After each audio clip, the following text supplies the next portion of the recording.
Eating fresh local food in the winter can seem impossible, right? Wrong.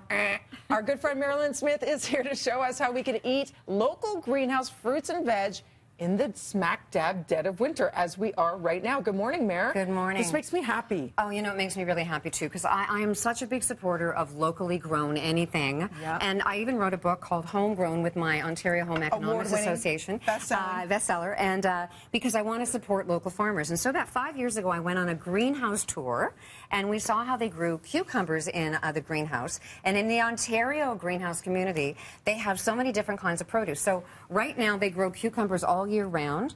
The tomatoes and the peppers, they actually have a greenhouse season, and they're coming into season. So in some stores you can find tomatoes, but the peppers will probably be another couple of weeks. And it's a great solution also for the environment and the way they cultivate it. Oh, you know what? They use bumblebees to pollinate within the greenhouse because they have this contained ecosystem. And that's really important because ladybugs. And they have these wonderful way. They have good bugs eating bad bugs. They use ladybugs to eat the pests. I did ladybugs in my backyard once, and I left them out, and they all flew away. Oh. You know, so, but, you know, in a greenhouse, they stay. Yeah. So I'm a huge supporter of the greenhouse. But the biggest news, I think, and this is the most exciting one, is that strawberries, we grow them in a greenhouse. They're in season.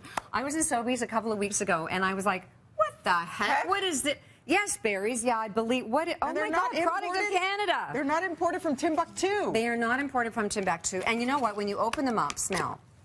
They smell like summer. It really does. It smells like summer because the way they're grown, they're grown up high, and they're hand picked, and then they're packaged and sent to the store within 24 hours. Oh my gosh, that's super fresh. Fresh, because that's what local's all about, right? And Eating again, seasonally, locally, but now we can eat seasonally in February. Reducing your carbon footprint because they don't have to travel a million miles to get to you and sit on a truck. So it says, so make sure when you're buying it, you read it to see that it's Yes Berries. That's the one that's out. And they're from, there's two big areas in Ontario, Leamington and Kingsville. And this farm, which is Del Fresco, they're in Kingsville. And they employ 350 people. So it's a business that we're supporting, but we're getting a fantastic strawberry.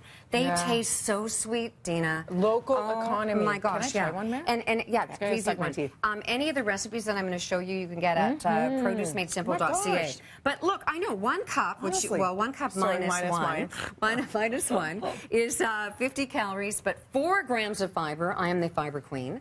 And you're basically getting pretty much all your vitamin C for the day. P.S. Catherine Zeta-Jones uses the pectin to whiten her teeth, which seems like it would do the opposite. I know, but medicinally, in the old days, I used to do that. I used to cut one and rub it on their teeth to whiten their teeth. It's the vitamin C in it that's doing it. So anyway, So some little tricks on handling. When you buy them, don't take them out of this. Leave them in there in the refrigerator for about 5 days. They'll stay fresh because they were picked so soon. So they're going to be okay for about 5 days. Yeah, don't wash them. Leave them sitting in the fridge. Don't wash them. You want to rinse them when you go to use them, and then you're going to dry them nicely. You're going to air dry them. If you're going to use them for we're going to do some chocolate dipped ones. But I've got a little dessert here. What did you make? I use my brownie mix. You can use anything. You can use 2-bite brownies or cake mix or whatever you want. Yours is healthier. You crumble it in. Yeah, mine's healthier.